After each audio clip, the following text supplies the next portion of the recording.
Well, my husband, I mentioned, he is an entrepreneur at heart, and he had built a couple of businesses and had sold one and really wanted the next business to be something focused on strengthening families. And so creating a culture that supports both of those things was a huge priority coming right out of the gate for my husband and I. And so now, almost 10 years later, to see it working the way that we had hoped and then winning awards, to being recognized for that.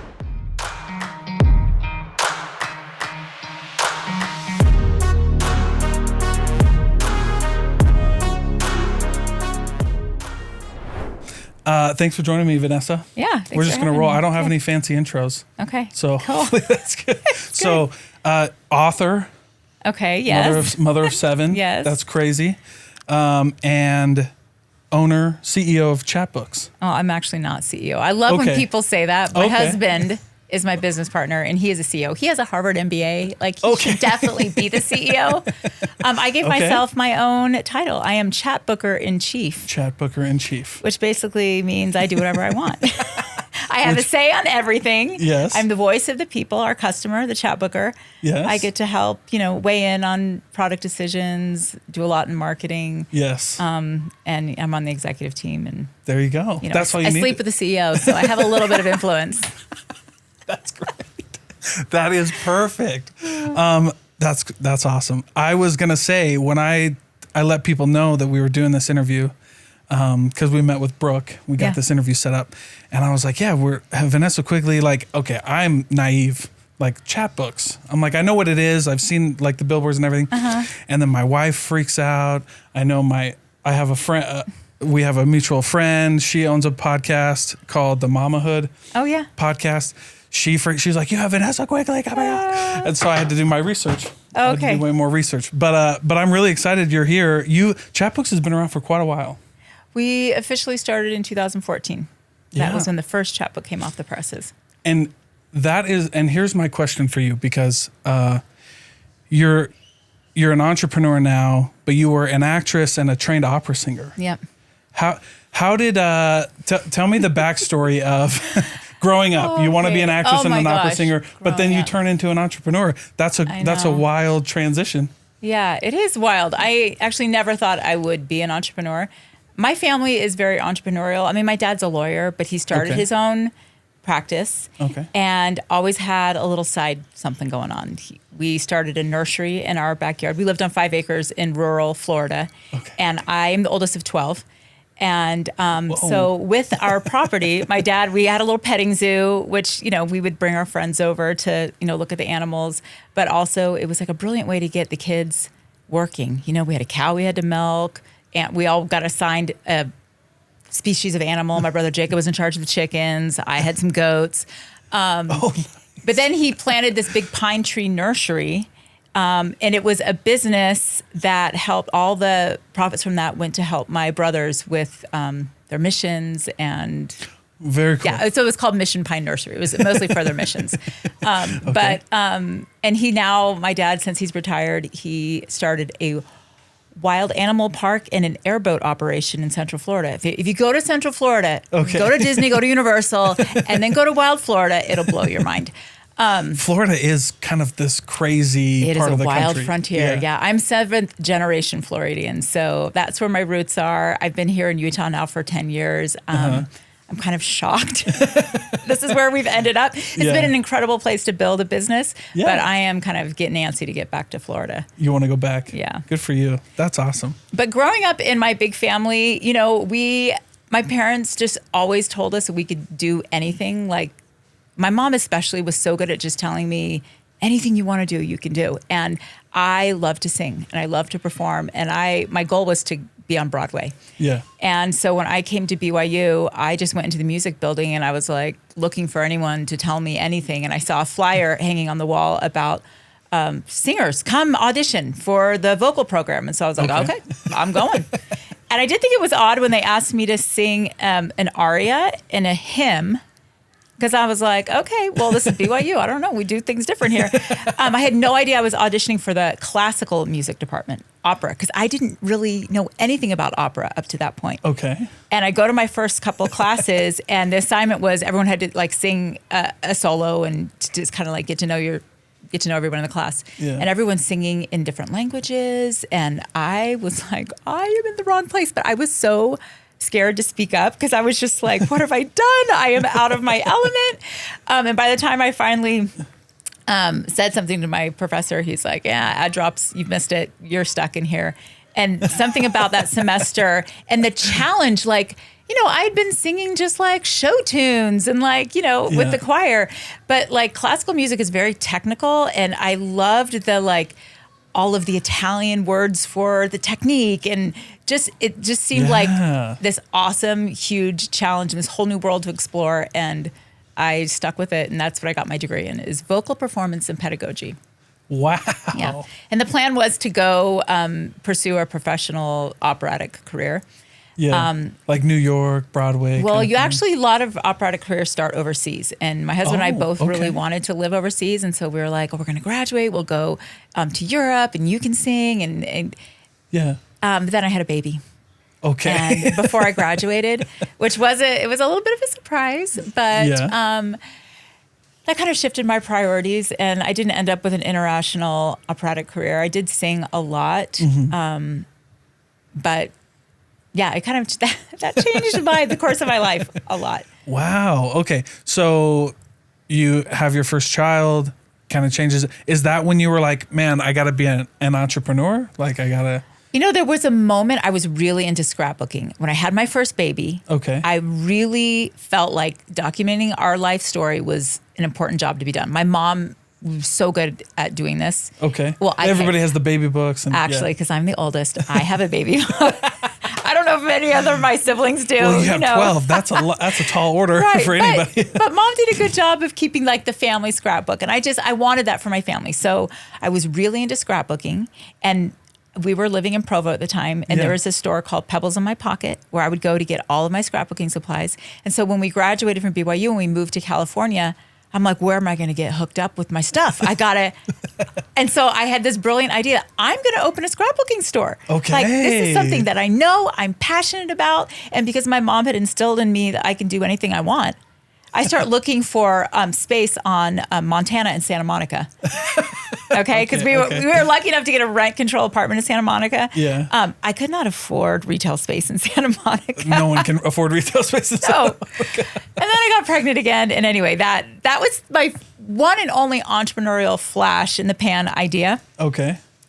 But my husband, he just had a bleeding heart for starting businesses, and he started his career in management consulting, which is a great foundation to learn, mechanics of business and see a lot of different ways of doing business.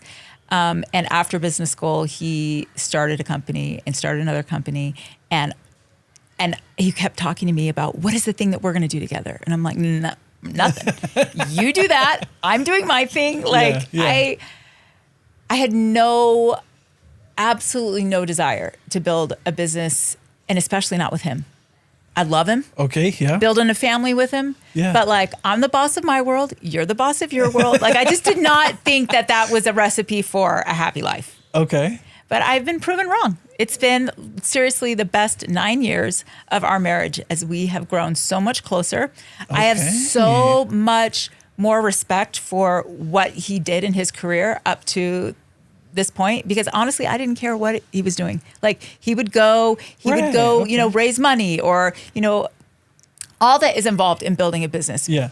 And all I cared about, are you going to be home in time to help put the kids to bed? Can you go pick up the kids from soccer, Yeah. And I feel really badly about that because, as we started building this business together, and I feel the weight of responsibility, and, it's hard to go pitch to raise money to keep your business afloat. Like, those are some of the more stressful moments of our journey. And to just be like, honey, I had no idea this is what you were doing all those years. I'm so sorry. And he doesn't care. He doesn't hold a grudge. He's happy that we're doing it together. I was going to say, I've had that happen with me and my wife. Like, for a second, my wife was like, I want to help you in your business and everything. And then she quickly was like, nah, never mind. Like, you can go hire an assistant, do your thing. But we had that conversation one time where she said almost the exact same thing. She's like, I didn't even kind of understand. Yeah. But I don't know. In my case, I feel like I was in the same boat as your husband. Like, I didn't care. Like, it's fine. I'm going to be there for the kids' games. I'm going to take them to wrestling. I'm going to do all that anyway. Yeah. I don't think he expected me to be like super invested, but now looking back, I'm like, if you had been talking to me about this, maybe we could have made some different choices, or maybe this would have gone different, but whatever. Hindsight's 2020. Yeah. Amen. It's been really, really an incredible opportunity and education for me these last 10 years to get to do this together with him. That's awesome. Now you're going to have to refresh my memory. Was the book, you've written a couple books? One book, Real Moms? I thought there was a second book. Real Moms, Real Hacks. Okay. I've been toying with another book, but I've always got a million little things percolating in my brain. Okay. But I wrote a book. It was actually a collaboration with lots of moms all over the country about little ways to hack your way through mom life. There's a lot to it. And as you go through and have your own experiences, you find little tips and tricks that make your life easier. So it was a compilation of those, along with some of the things that I've learned through my mothering and that I've learned from watching my mom raise 12 kids. Yeah, 12 kids. That's a lot. Yeah. And then, I grew up in 5. My wife grew up in 7. Is that what led you to having 7 kids? Like, was that always a goal for you to have that many? Not 7. I will say 6 was actually the number I was aiming for. Okay. As coming from a family of 12, and then my husband's from a family of 3. And so I thought, well, I really liked a big family, but that was kind of extreme. And he really thought that, like, maybe it'd be nice to have a bigger family than 3. So we just thought we'd meet in the middle and we'd aim for 6. And then Declan came, my baby. That was it. He was a surprise, lucky number 7. And Well, that's amazing. It's amazing. I know. That's incredible. It is a lot, though. I will say there has been once or twice that the thought has popped in my mind, I made a horrible mistake. I have too many children. You're like, this is insane. How do you, you wrote the book, Real Moms. You deal with moms all the time. What was 4-time Women in Tech? Yeah. Nominee or Women Tech Council? Yes. All of that. How do you deal with that internally of like, because everybody has it. Everybody has that, oh man, I have 2 kids and I'm sometimes like, oh man. I have a daughter that I teach to be really independent, really fierce, and that's how she was born, and she's like that.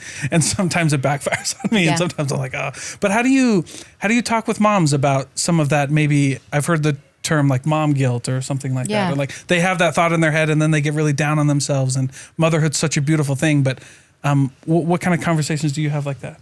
Oh my gosh, that is the conversation. It comes up around every topic. Mom guilt is real. It's insidious. It's it's human to have that response, especially when you're looking back and you think, oh, I missed an opportunity or I could have done something differently. My oldest is 28 and my youngest is 15 now. We only have 2 kids at home. And so there's a lot of looking back and being like, oh, I wonder.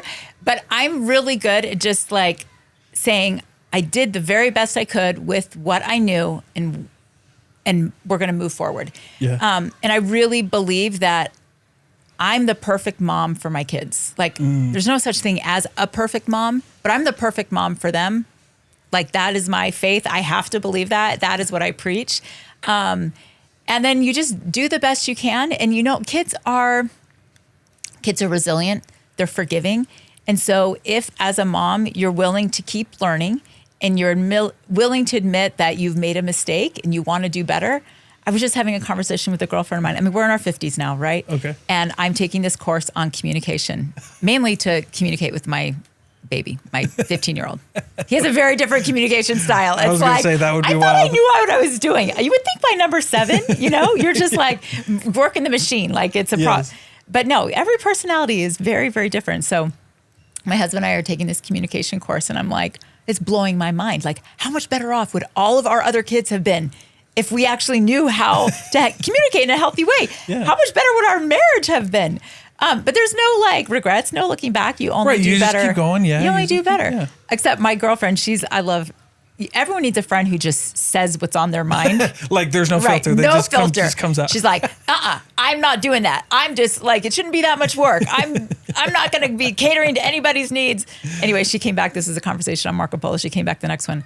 Okay, I can see where there's wisdom in that. You can teach an old dog new tricks. And Anyway, mom guilt, it's a thing. It pops in your mind, and then you just have to replace it with another thought. Like, I'm doing the best I can. Yeah. And I'm just going to try better the next day. Yeah. Yeah, got to keep going. I love that. And I've had a lot of women in business on here. I mean, I mentioned Women in Tech, Women Tech Council. Yeah. I've had Tanya Brown, Sid Tetro. I've had Mackenzie Bauer. All amazing. Mixers. Yeah. Jess Toulson. I've had them all. And we talk about motherhood because it's something that I think is overlooked. I love sharing these interviews with my wife and my daughter. Yeah. And and all their friends and stuff because, it is something that I think unfortunately does get overlooked quite a bit. I think the roles as parents can just, even fathers, like I have another podcast called the Fatherhood Podcast because I don't know why those roles just, sometimes they get overlooked and people just get like so invested in what other people think moms should be or something like that and forget like the tribe that's around mothers and fathers and stuff like that. And there's no one right way to be a mom. I mean, the best piece of advice my husband gave me when we started our business was there's no one right way to be an entrepreneur. All of a sudden we had started this business and I was, in the public representing the company and speaking. And I felt so insecure because I don't have a business degree. I don't have any experience in this. But my husband's like, no, you're the perfect person to be building this business. You're building a solution for busy moms. That is what you are. Like, you don't need to know all the lingo. You're the perfect entrepreneur for this. And so that idea just like, it gave me permission to just show up as myself. Like, I might not know what a flywheel is.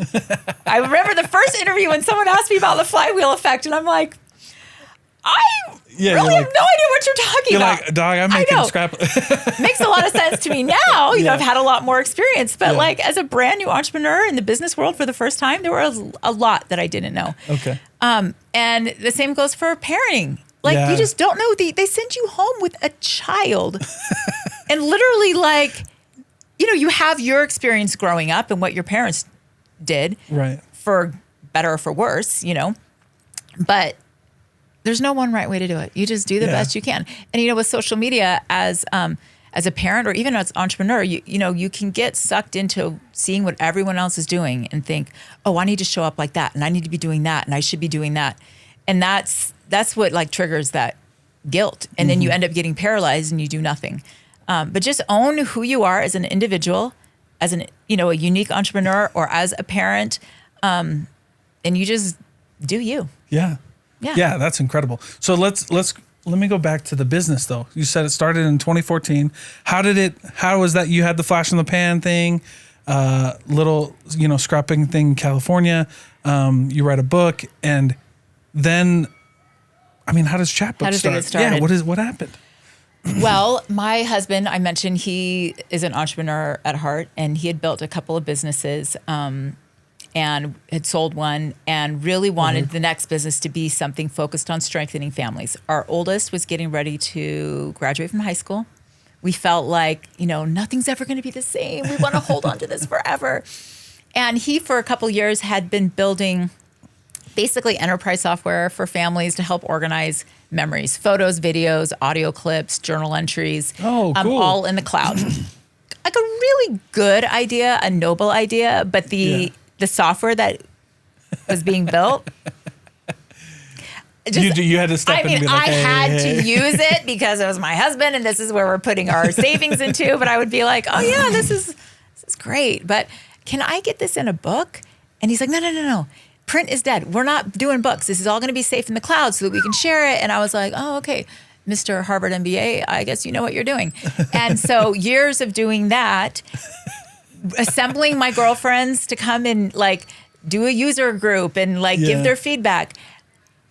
All of their feedback was pretty much the same as mine. Like, oh, this is great. I should do this, which by the way, should is the trigger word. Should means I will never do it. Yeah, that's right. And then eventually the question would come up, can I get this all in a book? And this is a tricky thing for entrepreneurs is to like differentiate your like unique product vision and the feedback you're getting from other people. Right? Yeah. And I think it's a delicate balance because in hindsight, we would have listened more. And by we, I mean he would have listened more to the feedback because for years he was building this thing that just nobody really wanted to use. And so we had even moved our family from Florida where we were happily living a couple blocks from the beach. I had already planned out where I was going to host all the kids' wedding receptions. This was the house we were going to live in for the rest of our lives. And my husband came to me and he's like, we got to move to Utah. Like, there's this unbelievable ecosystem there for entrepreneurs. If we're going to build a company that is focused on families, like, Utah is the place to be. Family history, like, yeah. I just have a really good feeling about this. I did not have a good feeling about it because actually when I graduated from BYU, I told my husband, I don't even want to walk. Like, we're not, get me out of here. We're never going back. Like, yeah. I loved my experience at BYU, but I'm a Florida girl. I needed to be like on the coast. Anyway, we mutually decided that this was worth an attempt to come to Utah to see if we could get this thing that he had kind of been investing in and building could get some traction. And so we moved our whole family here after my oldest graduated from high school. Okay.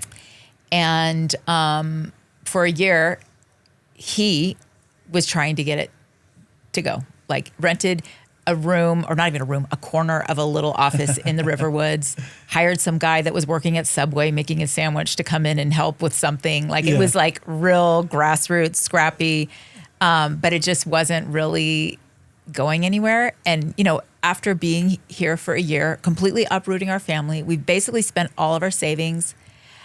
I felt emboldened. I actually felt like I had a right to speak up now too, because I'm like, we are invested in this, and you have a lot of good ideas. You're really, really smart, but this isn't serving us. It's not serving me. This isn't the solution that I want.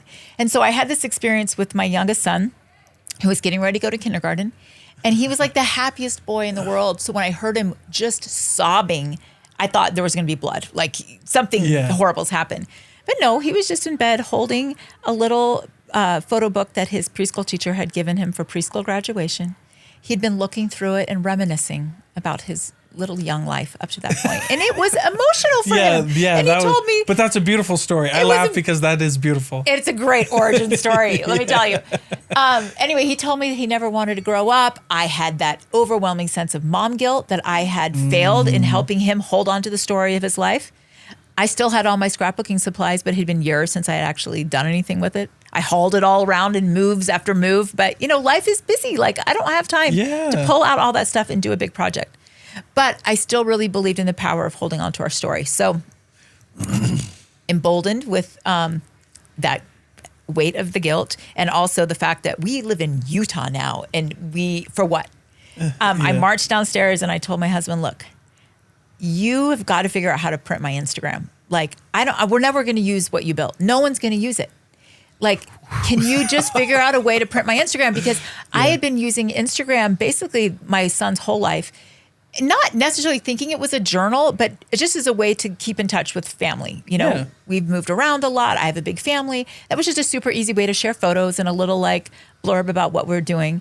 But I realized that sometimes I would lay in bed and I would scroll back through my feed to like, your own. My own, profile, to be like, oh yeah, look at, I'm a good mom. We're a good family. We do fun things and we've had a good life. That like served me in a unique way, and I wanted that for my kids. And I'm like, there's got to be a way with all this software and technology, just magically make my books. Well, anyway, there was a way. He was in a position where he was starting to doubt, like, if this thing he'd built was ever going to work. He thought I had a good idea, and so they did a hack week, pivoted his little dev team. They had a prototype that we started showing people, and the response was very different from, oh yeah, I should totally do this. It was, people were saying, shut up, take my money, I need this. Yeah. And we were off to the races. That was it. That's crazy. So it started as a way to print your Instagram, because like me, a lot of moms had been using Instagram basically as a journal. And I think that's what it was originally, wasn't it? Yeah. It was like a photo thing. It was just a way to like get your, it was like, I think it was like an online scrapbooking thing. Well, it's not now. No, it's we not. all know. I haven't had Instagram for 7 years. Yeah, it's wild. I don't get on. So when we started the business and it was print your Instagram, and things were booming and we were like at capacity at the print shop and it was so exciting. Yeah.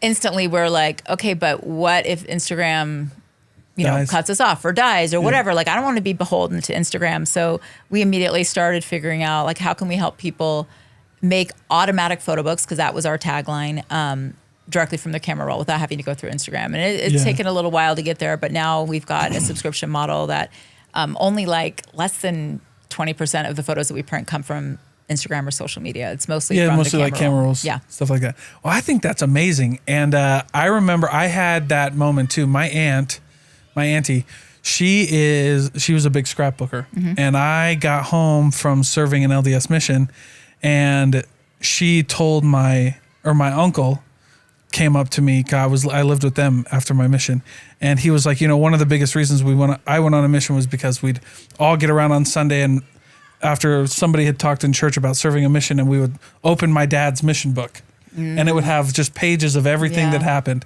And my aunt was like, you're probably never going to use it, but here it is. Like, they had made me one from all the pictures that I had sent home, and we sat there and put it together and made it. And I probably look at that with my kids every Sunday. That's amazing. And it's just like, and if they serve a mission, sweet. If they don't, I don't really care. Yeah. But it's like the stories, like, Dad, who was that? Or like, tell me that story. Yeah. There's also a lot of funny it's not only the pictures of whatever we were doing, but it's also the funny ones that we sent back. That freaked mom out or whatever. Okay, so you were touching on so many great points, and this is why I'm passionate about our business.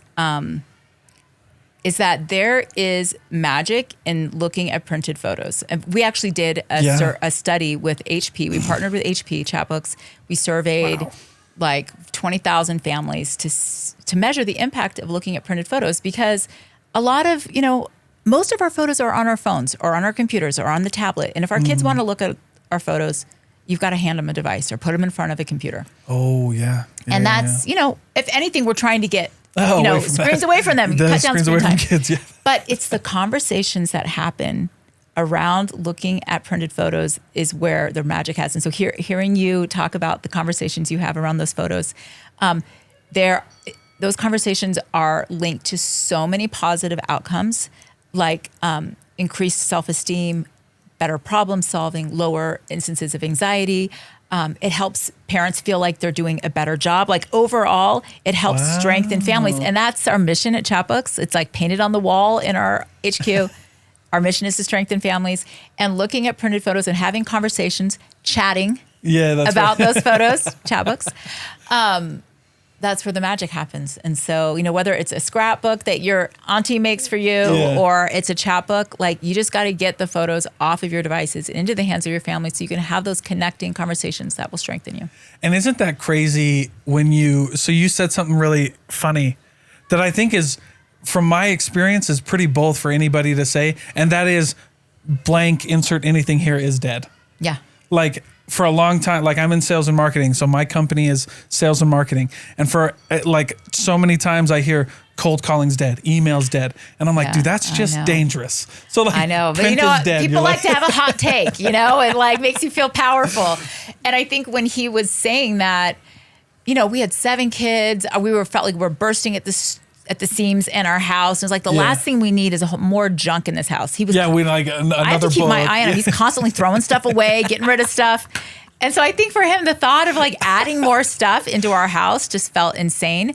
Okay. Like, what's the priority here? Like, If we could have a shelf of photo books that will help our kids know what they're capable of, where they came from, know their self-worth, know how they fit into our family in this narrative of like our family. Mm-hmm. Like, I would rather have that than the Nintendo or the ping pong table, or like, I can think of a million things I'd like to get out of my house. Yeah. But they're precious, they're powerful, and print is not dead. Print's never dead. No, never dead. I thought that for a minute when I was buying books, but I remembered I told my wife, I heard this quote growing up that was like, somebody said that their library, something about a person if their library is bigger than their TV, if their TV is bigger than their library. And I was like, I never want my kids to my TV is bigger than my library. So I just started buying printed books. Yeah. And my kids have graduated to actually like their own books now. But when they were little, they would read my books, and I thought it was pretty cool. Aww. But my books are boring. I had a lot of philosophy, like religious books. And We have that too. They've graduated like Captain Underpants. Yeah. Oh. Well, I will say when we started the business, it was so excited to actually see people using it, like, and know what Chatbooks is. Like, it would always blow my mind. People like, oh, I love Chatbooks. I'm like, you do, because it had been years of like building this thing that nobody cared about. But I will say the biggest payback was when I came into the family room, and my son, who was just like, he's addicted to video games. He was like 6 at this time. Sure. All he wanted to do was play video games. That was like all he and his friends ever wanted to do. And I walk in, and he's on the couch, and he's got 2 buddies on either side of him, and they just have a stack of Chatbooks, and he's in the center, kind of holding court, and they're all looking at this book as he's telling them the story of all of these photos, page after page. Yeah. And I was like, oh my gosh, that is my proudest mom moment right there.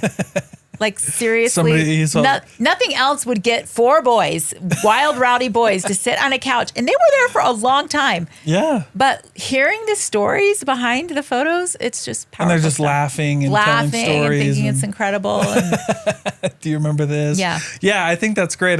What do you think? I think we're getting back to that, but I don't know. I grew up in the Midwest, and so printed books were like, that was the thing. Like, and I just remember everybody did that.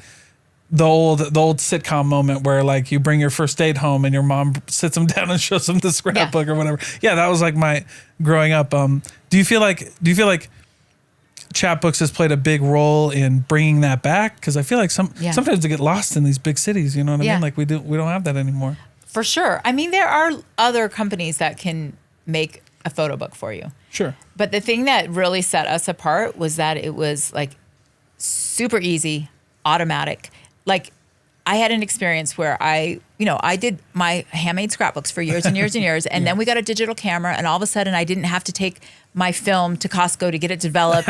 And I had these digital photos, and I'm like, well, I guess maybe I should try making a photo album online. And, I went to Shutterfly, and I started making a baby book for my daughter, Isabel. Yeah. And somehow I got lost in the process because there are so many decisions to be made, like the size of the book, the color of the book, the design of the book, the font of the book, the layout of the book, and it's just like, it was too much, and my brain just like went on overload, and I abandoned the project. I didn't even realize this until we were like a couple years into starting Chatbooks, and something came up about Shutterfly, and I'm like, oh yeah, I used to have an account. I'm going to go back and see. We were like curious about their workflow or something.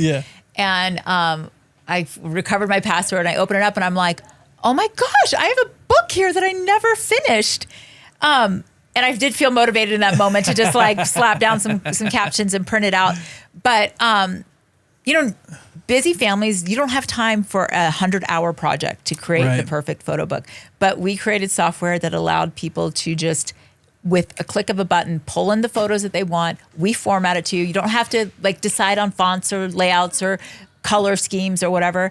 It just takes all of that friction away, and it lets you just get the thing that you want in your hands. And kids are not that picky. They don't care. No. They don't care what font you use. Well, shoot. I mean, I know that like, so I had my auntie, she loved making scrapbooks. She had a whole room, but I know most people are just like my wife, for example, I told her about Chatbooks, and we went on and it was just nice because it was just like, pick the photos, put them in there because it's a story more than anything. Yes, right? Like, yes. I mean, it's cool if they look pretty, but I think, and they look, and Chatbooks they do look pretty. They do look pretty. I was gonna say I had to back. I have ADHD. I had to back up, but yeah, I think they do look pretty, but it's more of like the power of like those moments. Yes, and I always say that parents, moms especially, are our customer, but kids are the consumers. Like they're the ones who really, they love that. They gravitate to them. They love them. Sometimes they love them too much. We actually have a toddler guarantee that if you they'll sometimes will literally consume the book. Email us. We'll reprint it for you.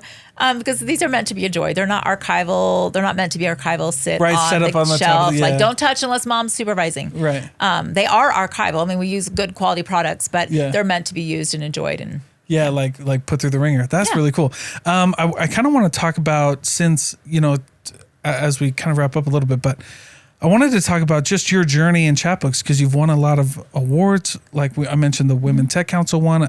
Obviously, you've been in a lot of publications. What's like if you were telling the story of Chatbooks, or like your best accomplishment to somebody, and you only had like 30 seconds to do it, what would you say is like your proudest moment, or like the thing that made it all worth it? I mean, you've mentioned a couple stories, but I'm wondering, is there any different one? Yeah. Like I mentioned, our mission is to strengthen families, and we do that with our products, but we couldn't do it without our team, and strengthening families, on our team is a huge priority for us. Yeah. Number one place to work. Yes. Salt Lake City. Yes. Number one place to work for women in the country for our size of business. And that is, I would have to say, probably my proudest achievement, because I might have mentioned that the business my husband and his buddies were building wasn't working. He was building something. I don't know if you did. We'll have to go back. But, I think part of the magic that helped us turn that seed of an idea into a profitable business was having diverse voices on the team. They needed women. They needed moms to speak up and be able to help direct the direction that we were going with the business. And so having, women on our team is a huge priority, and then supporting parents, fathers and mothers, in making family the priority, but also building an exciting, profitable, amazing business. Yeah. And so creating a culture that supports both of those things was a huge priority coming right out of the gate for my husband and I. And so now, almost 10 years later, to see it working the way that we had hoped, and then winning awards, to being recognized for that, that's just. But being number one in the country. And how do you build a team like that? How does I've talked to, so one of my things to kind of set that up is culture is such a buzzword in the business space that most of the time you either miss it or you get lost in the details. And I've had a ton of conversations with that, but the culture of a number one place to work for women and moms in the country, how do you do that? That's insanity. Well, you have to have a really clear vision of what that's going to look like, or what are the values that are getting you there. Actually, it has morphed over the years as the business has grown up. COVID changed a lot of how, we work, because we used to be all in office, and now we're a virtual, remote based company. Yeah. But, it just, if you know who you are, and you're not going to be a good fit for everyone, and you don't try to be the thing for everyone, and you can stay true to your values, that's the key. It's, when you think of culture, we lived in France a couple of times. France is a very different culture than the U.S. I love it. Okay. Not everyone loves it, right? Okay. Fair enough. And so Chatbooks, the culture we built at Chatbooks, I love it. Our team loves it. A lot of people really love it, but it's not for everyone. And, if you're building something that you're trying to cater to what everybody wants, you're going to get diluted. So you have to stay really focused and concentrated on your vision and who you're serving. And, we feel really good about serving parents, because that's what we are. Yeah. And our whole company is about serving parents, and it's been a win-win for us. And so, and I love that. Have you ever had that moment in business, you might have as your mom, oh, dude, what did we do? Oh, yeah. In the culture and trying to do that. No, the culture, I love the culture so much. In fact, it allowed me this summer to take parental leave. Oh. I'm not getting maternity leave anymore. That ship has sailed. But, and it is a privilege probably of a founder that I get to say, I'm putting myself on parental leave, because we had a big summer. I had a daughter leaving on a mission. My youngest son was really struggling with some things. Okay. As a working mom, being gone all day, we had a lot of support. We had help at home, but I just really felt like I needed to be home. And so, because of the culture that we have and we hold dear, and also because I'm a founder, I think, no one said, hey, this doesn't seem fair. Yeah. But it was in line with our values. And, I have an incredible team to support as I stepped away for the summer to really pay attention to our family. And and we've had other instances where people have had extenuating family circumstances. And because we have a family first culture, we've been able to accommodate and help support team members through whatever comes their way, because life is, you never know what's going to happen. Yeah, and you got to have curveballs. And having that culture, I mean, I think you just keep people longer. I mean, I'm sure your turnover is extremely low. Yeah, well, but it is natural to have turnover in a business. Yeah, this was actually one of the hardest things for me as we went from startup with our like core team of rock stars, and you helped us get us there.